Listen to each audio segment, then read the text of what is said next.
What we have today are three pairs of partners conveniently sitting in couches together who join together in order to improve the success capability of their company. I've got a great, fun job at our company. I get to explore new opportunities, look for kind of strategic, have a little bit of the strategic vision of the company. In our company, it's a 57-year-old engineering and construction company headquartered in San Jose. So, we did about $600 million in revenue last year. We're a private company. We have a national footprint. And about 5 years ago now, I was involved with starting up what we call our renewable energy group, or energy alternatives group.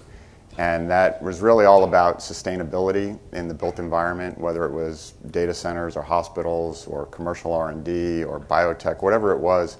Our customers were kind of screaming for sustainable solutions. And thanks to the public policy in California and how that market got teed up, we were able to take advantage of that, find great partners, and be able to make that a significant part of our business at this point. Why don't you talk a bit about Cupertino Electric's business and how solar has become interesting to you folks, and what you thought about as you wanted to move into that market and the partners that you wanted to align yourself with? Sure. I think for us, solar became interesting about 5 years ago when we looked at the market and kind of could see, had a shared vision of where we thought it was going to go. And really, the thing about solar, there's some undeniable facts, about free energy from the sun that you can never get away from. It's also a really scalable solution, so the ability to scale at large scale, like utility scale projects like we do, but also distributed. You can achieve scale by just the quantity of projects. So we saw immediately that we had a play in there, that a lot of the key value proposition that we had to a customer, that we could also deliver that, whether it was in our traditional business of building Apple a new building or building Google. It was also going to apply all those same value propositions we're going to apply to solar.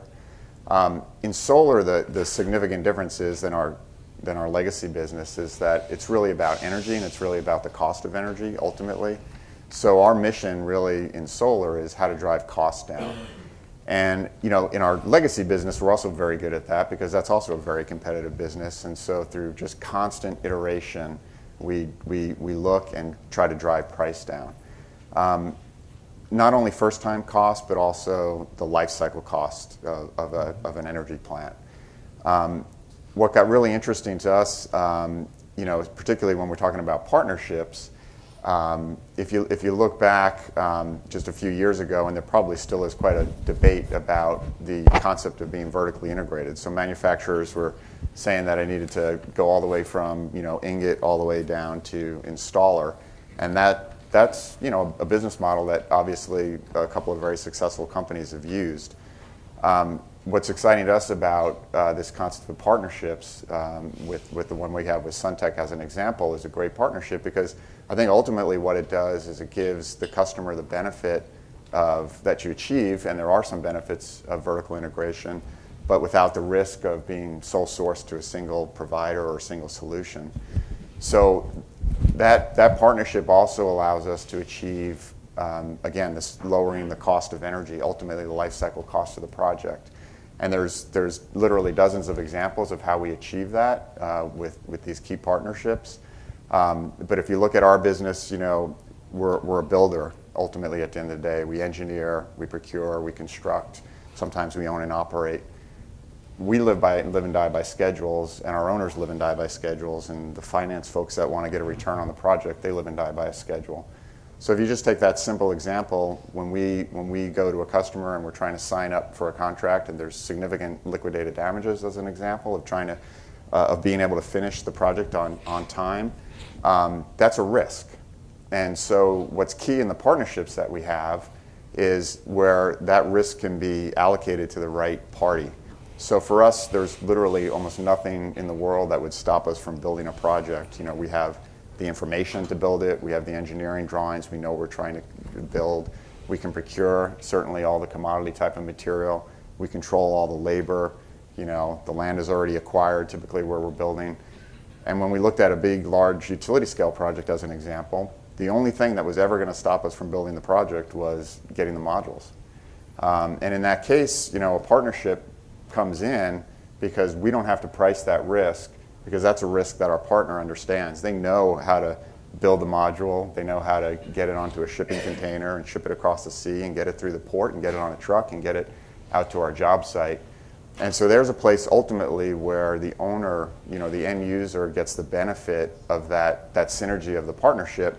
I don't have to price that risk, neither does my partner need to price that risk, but together, we can deliver a project that's going to be more cost effective for the owner. I think what's critical in any kind of partnership is understanding that at that level, understanding what the core values of the companies are that are going to try to do business together, and being true to that, because it's not a match every time with everybody, and it's not a one-size-fits-all world, and it's a very specialized world. So I think being really proactive and disciplined about who you choose as your partners is something that's, obviously everybody knows, but I think not necessarily everybody is diligent about doing. Back to your partnership, again, sort of weathering the storm with good partners and trying to figure those things out is really critical to this. Going it alone is a little bit tough because there really are going to be a lot of curveballs still. It's going to be a really bumpy ride for quite a while. And so these partnerships that we talk about, the optimism in that is that I think that's the way to kind of get through this, because there will be a lot more change, there will be a lot more bumps along the way.